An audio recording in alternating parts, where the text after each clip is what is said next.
Hello friends, कैसे हो। मैं आशा करती हूँ कि आप लोग बहुत अच्छे होंगे और मन लगा करके पढ़ाई कर रहे होंगे। दोस्तों, आज का जो टॉपिक है वो है आपका प्रत्याहार। तो फ्रेंड्स, चाहे आप टेट की तैयारी कर रही हो, चाहे यूपी टेट, चाहे सी टेट, चाहे एमपी टेट, जिस किसी भी परीक्षा की तैयारी कर रहे हैं और आपका लैंग्वेज है संस्कृत, चाहे आप टीजीटी की हो चाहे पीजीटी के लिए, तो दोस्तों आपका ये टॉपिक बहुत ही महत्वपूर्ण है। प्रत्याहार का निर्माण किस तरीके से कराया जाता है, किस तरीके से होता है, आप इस वीडियो के अंदर देखेंगे। तो फ्रेंड्स, अगर आपने पहले के टॉपिक नहीं देखे हैं तो उनको आप ज़रूर देखना, क्योंकि आपकी तैयारी संस्कृत की जीरो से कराई जा रही है। जिन भावी अध्यापक और अध्यापिकाओं को संस्कृत से डर लगता है तो डर बिल्कुल निकल जाएगा, क्योंकि दोस्तों आपकी सिलेबस के अनुसार जो संस्कृत के महत्वपूर्ण टॉपिक हैं वो सभी कवर कराए जा रहे हैं। तो आज जो टॉपिक है वो आपका सेकंड है। इससे पहले का जरूर देखना माहेश्वर सूत्र। और आज आप देखेंगे प्रत्याहार का निर्माण किस तरीके से होता है, प्रत्याहार किन्हें कहते हैं, और अच्छे से आप याद कर पाएंगे सही ट्रिक के माध्यम से। तो चलते हैं अपने टॉपिक की ओर। जैसा कि आप स्क्रीन पर देख पा रहे हैं, प्रत्याहार। सबसे पहले जैसे ही नाम आता है तो ये होना चाहिए दिमाग में कि प्रत्याहार होता क्या है। तो फ्रेंड्स देखिए, प्रत्याहार होता है संक्षेपीकरणम। संक्षेपीकरण मतलब होता है कि एक तो चीज़ होती है बहुत बड़ी, ये हो गई बड़ी, और संक्षेपीकरण मतलब ये हो गई छोटा। तो जिसका छोटा रूप हो वो होता है आपका संक्षेपीकरण। संक्षेप मतलब, तो संक्षेपीकरण मतलब छोटा। तो प्रत्याहार को दूसरा नाम क्या है, संक्षेपीकरण। व्युत्पत्ति इसकी जो है, प्रत्याहार की व्युत्पत्ति कैसे हुई है, तो प्रति जमा आंग जमा ह्य जमा आपकी घन, इसके माध्यम से आपकी व्युत्पत्ति हुई है प्रत्याहार की। तो प्रत्याहार कहते किसे हैं, प्रत्याह्यन्ते संक्षिप्यन्ते वर्णा यत्र शः प्रत्याहारा। संक्षिप्यन्ते वर्णा अन्ते वर्णा यत्र श प्रत्याहार, यानी कि जो संक्षिप्त होता है उसके अंत के जो वर्ड होते हैं उनको मिला दिया जाए तो वो क्या है, आपके प्रत्याहार बन जाते हैं। और कैसे बनेंगे ये भी आप देखेंगे। जैसे कि देख पा रहे हैं, प्रत्याहार संज्ञा विधायक सूत्र। तो प्रत्याहार संज्ञा विधायक सूत्र क्या है, आदिरंतेन संहिता। आदिरंतेन संहिता बहुत ही इम्पोर्टेंट है टीजीटी के विद्यार्थियों के लिए। तो इसलिए चाहे टीजीटी हो चाहे आपका जो भी संस्कृत का सब्जेक्ट है जिसका और जिस परीक्षा की तैयारी कर रहे हैं, तो मोस्ट इम्पोर्टेंट है। आदिरंत्येन संहिता। देखो, आदि आदि माने हो गया पहला, अंत्येन अंत्येन, शह माने सह और इता माने इता। यानी माहेश्वर सूत्रों का जब निर्माण करते हैं तो माहेश्वर सूत्रों का आदि आदि वर्ड लेते हैं, ठीक है। अंत्येन माहेश्वर सूत्रों के अंतिम वर्ड को लेते हैं और दोनों को साथ करके इत्सक संज्ञा बन जाती है। जैसे कि इसका पहला वर्ड लेंगे आदि, इसे सूत्र से आप समझ जाएंगे, आदि अंत्येन शह इता। आप माहेश्वर सूत्र का आदि वर्ड, माहेश्वर सूत्रों का अंतिम वर्ड, पहले नंबर पर आदि वर्ड और दूसरे पर अंतिम, और दोनों को मिला दिया जाए तो इत संज्ञक बन जाता है। जिस तरीके से आप देख पा रहे हैं, ये हैं आपके आदि वर्ड, ठीक है। इत संज्ञक वर्डों को छोड़कर सभी आदि वर्ड कहलाते हैं। जो इत संज्ञक होते हैं, इन वर्डों को छोड़कर जितने भी वर्ड होते हैं वो हमारे क्या कहलाते हैं, आदि वर्ड कहलाते हैं।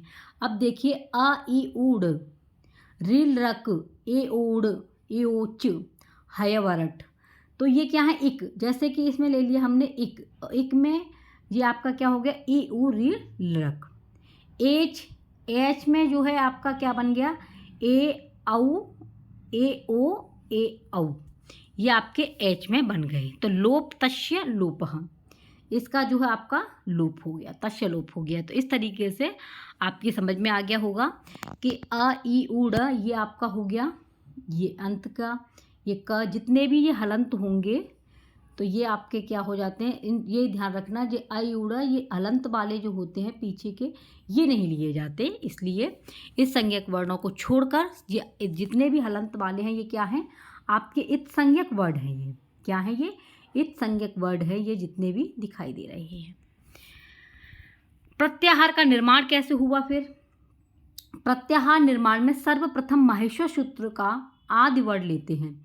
माहेश्वर सूत्र जब प्रत्याहार का निर्माण करते हैं, प्रत्याहार को जब हम बनाते हैं तो माहेश्वर सूत्र का जो आदि वर्ड है उसे लेंगे, फिर इत्संज्ञक वर्ड लेते हैं, पुनः आपस में जोड़ देते हैं, दोनों को आपस में जोड़ देंगे, तभी हम प्रत्याहार का निर्माण कर पाएंगे। जैसे ए और च, ए हमारा क्या है, आदि वर्ड है, और च इत्संज्ञक वर्ड है। ये क्या बन गया हमारा, एच प्रत्याहार बन गया। क्या बन गया, एच प्रत्याहार बन गया। देखो ये रहा, जैसे ये है ए, ठीक है, और ये हो गया हमारा च, तो इनको लेकर के क्या बन गया, एच प्रत्याहार बन गया।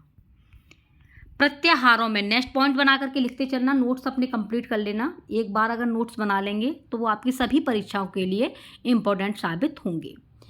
तो प्रत्याहारों में वर्डों की गिनती करते समय, जब हम प्रत्याहार बना लेते हैं तो उसकी हम काउंटिंग करते हैं, तो गिनती करते समय आदि वर्ड को लेते हुए तथा इत्संज्ञक वर्ड को छोड़ते हुए वर्डों की गिनती करते हैं, पीछे नहीं जाते हैं। ठीक है, ये बात याद रखना। प्रत्याहारों में वर्डों की गिनती करते समय आदि वर्ड को लेते हुए तथा इत्संज्ञक वर्ड को छोड़ते हुए वर्डों की गिनती करते हैं। इत्संज्ञक वर्डों का लोप करने वाला सूत्र है तस्य लोपः। इत्संज्ञक वर्डों का जब लोप करते हैं तो वो सूत्र कौन सा है आपका, तस्य लोपः सूत्र से इत्संज्ञक वर्डों का लोप होता है। लोप करने वाला सूत्र है आदर्शनम लोपः, जिससे हम लोप करते हैं वो सूत्र है आपका आदर्शनम लोपः। प्रत्याहारों की संख्या मोस्ट इम्पॉर्टेंट है, परीक्षा में आ चुका है। तो प्रत्याहारों की संख्या कितनी है, 42 है, और 42 को क्या बोलेंगे, द्विचत्वारिंशत् या द्वाचत्वारिंशत्। तो गिनतियाँ भी आपको बताई जाएंगी, इसलिए आपको बिल्कुल 0 से स्टार्ट कराया जा रहा है। प्रत्याहारों की संख्या कितनी है, 42 है, या द्विचत्वारिंशत् या द्वाचत्वारिंशत्। अगर जो फ्रेंड्स टीजीटी की तैयारी कर रहे हैं, ठीक है, तो बाबूराम सक्सेना के द्वारा आपकी 43 है या 44, लेकिन टीजीटी वालों को 43 ही लगानी है। अगर 43 नहीं होता है तो 44, जिसमें आपका र और यम ये मिल करके आपकी 44 होती है। तो अगर यूपी टेट की तैयारी कर रहे हैं, एमपी टेट की कर रहे हैं, सी टेट की कर रहे हैं, किसी भी टेट की तैयारी कर रहे हैं, तो वो आपके 42 प्रत्याहार हैं। और खासकर जगह टीजीटी की तैयारी कर रहे हो तो आपके 43 प्रत्याहार हैं। तो ये था दोस्तों आपका प्रत्याहारों से संबंधित जो जितने भी प्रश्न बनने थे। सबसे पहला प्रश्न बनेगा कि प्रत्याहार किसे कहते हैं, या प्रत्याहार का संक्षिप्त रूप क्या है, तो आप कहेंगे संक्षेपीकरण।